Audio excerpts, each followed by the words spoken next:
I want to talk about your role as a broadcaster because I don't think a lot of people realize, unless they're like actively following your social media or understand how NBA media works, you actually work for the Clippers. And Yeah. so that's why you have shared posts with the Clippers. That's why, you can be a little bit more supportive. That's why I've seen you wear Clippers shirts on your Instagram. Can you kind of Totally. explain to people that difference? Because I think that's really, really important and people don't fully understand that sometimes. Yeah. So it varies from team to team how they'll do it. Some teams you work for the radio station, some teams you work for the team, some teams you work for the network. So, for example, for the Clippers, that would be FanDuel Sports Network. Um, so one of the benefits of working for the team and being a team employee is one, I get benefits, which is huge. Two, you're right. Like I am. Because I'm part of the Clippers organization, I want to make sure my content always represents them well when I'm talking about the Clippers or mentioning them in my videos. Um, and then also the nice part about that is you just I think there's I get to go to like the all hands meetings Yeah. if I have time or if it's we're not on a road trip. I get to be a part of marketing meetings and I get to work events that are, meet the players with season ticket holders or media events where we're introducing new things about the Halo board. So I get to be involved in a lot of other things other than broadcasting, which is really neat. And something that in the beginning was stressful because I didn't have any experience in it. And I didn't get into broadcasting thinking I would host Q&As with players. Yeah. But something I've really enjoyed and has become a fun challenge. Do you fly with the players sometimes, correct? Yeah, so everyone's on the same plane, whether you're TV or radio. So our TV Yeah. broadcasters also fly with the team.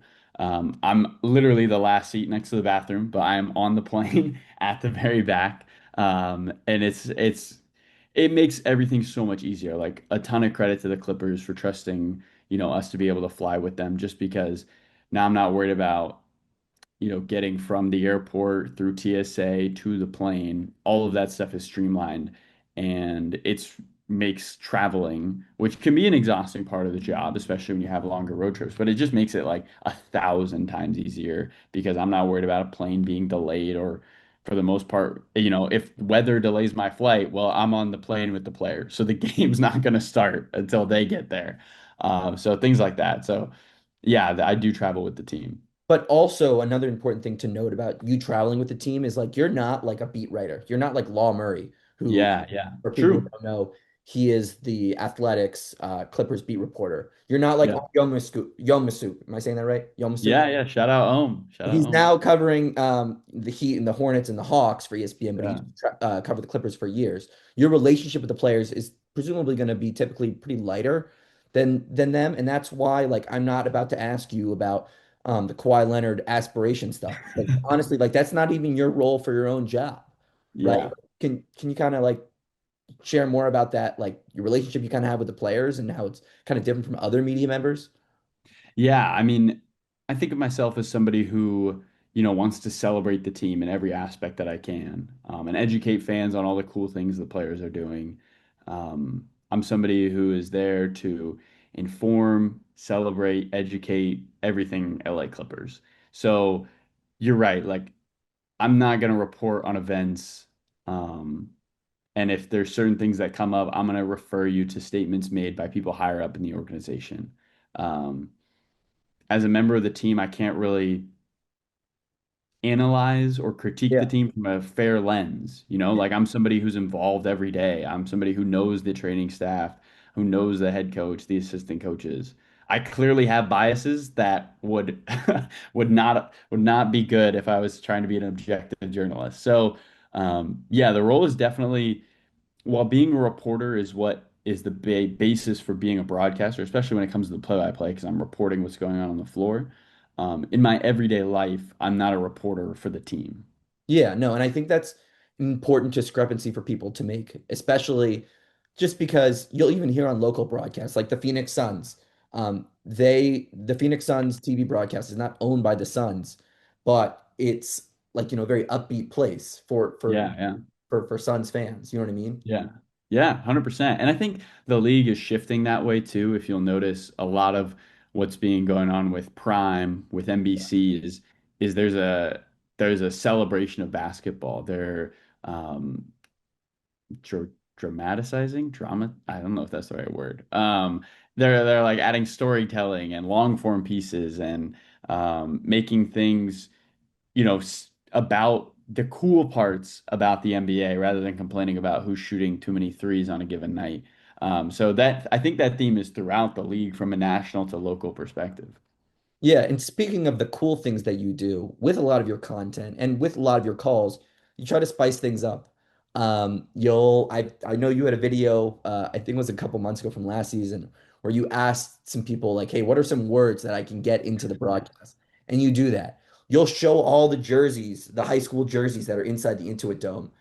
For you, what is that balance of like doing what you need to do, keeping the responsibilities of being a broadcaster, but also having fun with your content, all while being authentic? It's a balance that I'm still learning, if I'm being honest. Because often I show up to the arena and the first thing on my mind is, okay, I have to film this high school jersey TikTok, this TikTok about the shot clock, or this TikTok about, I don't know, whatever the three or four that I usually plan going into a game. What I've been able to do and what has helped me is like the pregame part where I'm filming all those things. That is like, I'm just gonna have fun. I'm gonna smile through that. I'm not gonna worry about if it's perfect one way or another.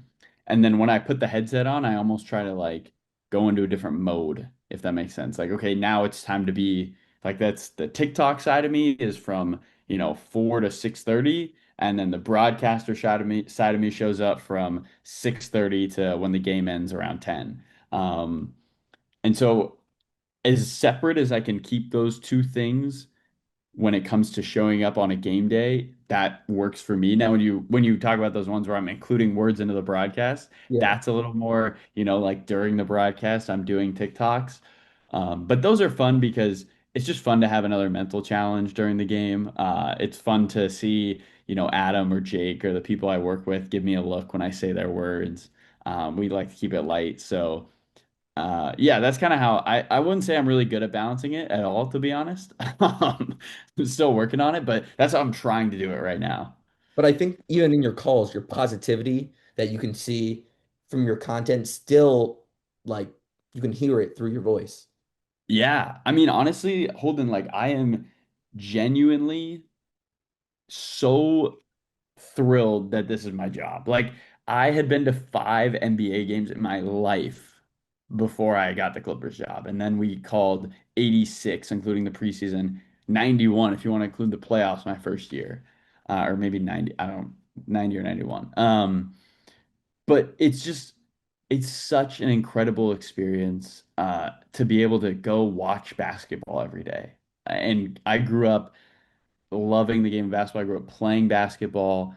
I still have I'm still have bring that joy with me every day. Like I still love it. I still can't believe that I get to watch, Zion Williamson on Friday and be able to see him play. Or, later the Clippers will be playing Kevin Durant and Shea Gilgeous-Alexander and, like Steph Curry, all these incredible players. And then every day I get to watch Kawhi Leonard, James Harden, Chris Paul, Brook Lopez, like Brad Beal every single day go to work. I could go up and down the Clippers lineup. Chris Dunn, Derek Jones. I mean, all those guys. It is just an absolute blast.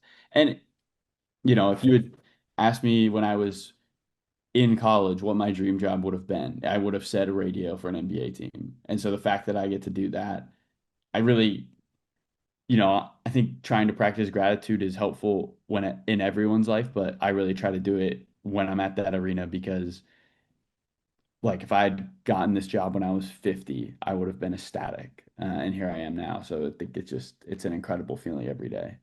Does that type of gratefulness change? Is it like not like puppy love, but like, oh my God, I'm staring at LeBron James play basketball and I get to work this. And now I, it's like, you're in year three of this. Like, does the type of gratefulness change? I think the things you are grateful for change a little bit. You know what I mean? Like I think when I first started, I was grateful that I got to call every game. Now I think I'm grateful that, you know, sometimes I'm grateful we get into a city a little earlier so I can prep and be ready for the next night. I'm grateful that I have great engineers around the league. You know, it's not something I thought about when I started. It was like, oh, I hope I have a great engineer in every city, but thankfully we have great engineers or great statisticians.